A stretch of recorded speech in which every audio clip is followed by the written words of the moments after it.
ఏ విధంగా బీఆర్ఎస్ ఏది ఇస్తుందో బీజేపీతో అంతర్గతంగా ఒప్పందం కుదుర్చుకొని ఇలా బీఆర్ఎస్ ఓటు మొత్తం ఇది బీజేపీ కన్వర్ట్ చేయడంతో ఏదైతున్నదో ఈ ఎన్నిక ఏదైతుందో ట్రయాంగులర్ కంటెస్ట్ కాదు. ఎన్నిక మనం ట్రయాంగులర్ కంటెస్ట్ భావించడం వీల్లేదు. It's the direct contest between Congress and BJP BRS combined alliance. ఇలా బీఆర్ఎస్ బీజేపీ కూటమి అనేది ఏదైతుందో ఇలా ప్రత్యక్షంగా బీజేపీ కానీ బీఆర్ఎస్ కానీ ఎదుర్కొనేటువంటి ఒక సత్వం లేక ఆ ఇద్దరు కూడబలుకొని కుమ్ముక్కై వీళ్ళ కాంగ్రెస్ పార్టీని అంటే ఏ విధంగా గెలుపుకు రాకుండా చూడాలనేటువంటి ఒక భావనతో వారు కలిసిపోవడం జరిగింది. దానికి అనుగుణంగానే ఫలితం ఏదైతుందో కనబడుతుంది. ఏదైనా కానీ ఏదైతుందో ఎన్నికలు ఒక విధంగా ప్రజాప్రతినిధుల యొక్క బాధ్యతలు పెంచుతామని చెప్పి నేను అనుకుంటానే. నిజామాబాద్ పార్లమెంట్ నియోజకవర్గానికి సంబంధించి సరే నేను ఇక్కడ ఆశించిన ఫలితం పొందలేకున్నప్పటికీ ఈ ప్రాంతంలో ఉన్నటువంటి సమస్యలు ఏదైతుందో పూర్తి స్థాయి లోపల ఇవాళ అవి లేవనెత్తడం కానీ వాటి పరిష్కరింపజేయాల్సినటువంటి బాధ్యత ప్రభుత్వాలపై ఏ విధంగా ఉందో కూడా మనం చర్చించడం జరిగింది. ఇవాళ ఈ ప్రాంతంలో చక్కెర కర్మాగారం పునఃప్రారంభం చేయడమే కానీ ఇవాళ ఈ ప్రాణహిత చెవెర్ల ప్యాకేజ్ 7 ఇలా నిజామాబాద్ రూరల్ ప్రాంతానికి సంబంధించి సాగునీటి సౌకర్యం కల్పింపజేసేటువంటి ఒక ప్రధానమైనటువంటి ప్రాజెక్టే కానివ్వండి. రెండు ప్రధానమైనటువంటి అంశాలు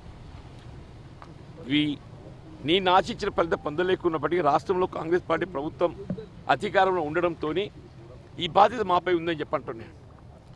ఇలా నిజాం చక్కెర కర్మాగారం పునఃప్రారంభం చేయటం ఇటు బోధనే కానీ అక్కడ మెట్పల్లి కానీ తప్పకుండా వీళ్ళ గౌరవ ముఖ్యమంత్రి గారు వారి ఎన్నికల పర్యటన సందర్భంగా కూడా వారు పేర్కొనడం జరిగింది.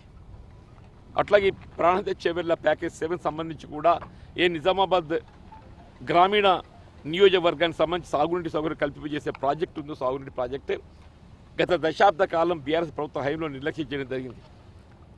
దాన్ని కూడా మరి పూర్తి చేయాల్సిన బాధ్యత రాష్ట్ర ప్రభుత్వంపై ఉంటుందని నేను భావిస్తున్నాను. అట్లాగే మిత్రుడు అరవింద్ గారు గెలిచిన సందర్భంగా ఆయనకు శుభాకాంక్షలు తెలియజేస్తున్నా.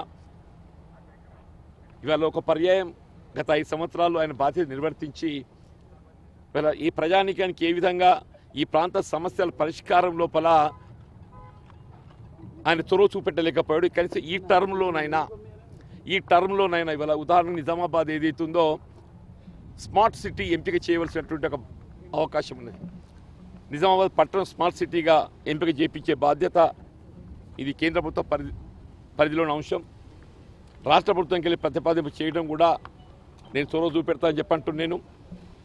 ఇలా నిజామాబాద్ పట్టణం స్మార్ట్ సిటీ ఎంపికతో పాటుగా వీళ్ళ పసుపు బోర్డు ఏదైతుందో నిజామాబాద్ కేంద్రంగా మరి ఈ పార్లమెంట్ నియోజకవర్గం కేంద్రంగా ఏర్పాటు చేయడం తక్షణమే రైతాంగానికి ఏదైతుందో పసుపు నాణ్యత ప్రమాణాలు పెంపొందింపు చేయబడే విధంగా ఇలా మద్దతు ధర గుర్తింపు చేయడం కూడా ప్రధానమని చెప్పంటున్నాం.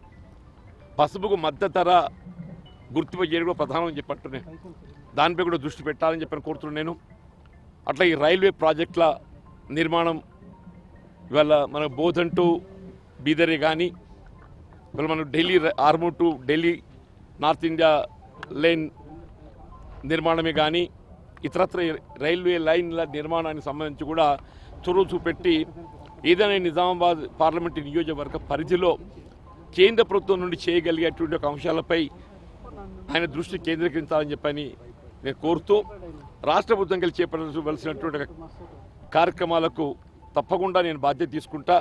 నేను ఆశించిన ఫలితం పొందలేకున్నప్పటికీ కూడా నాపై బాధ్యత ఉందని చెప్పి నేను భావిస్తున్నాను. ఇవాళ నాకు ఈ ప్రాంత ప్రజానీకం ఏదైతుందో నేను అభ్యర్థిగా పోటీ చేసే సందర్భంగా నాకు అండగా నిలబడి ఇవాళ నాకు గెలుపు కోసం ఏదైతుందో తోడ్పడ్డారు.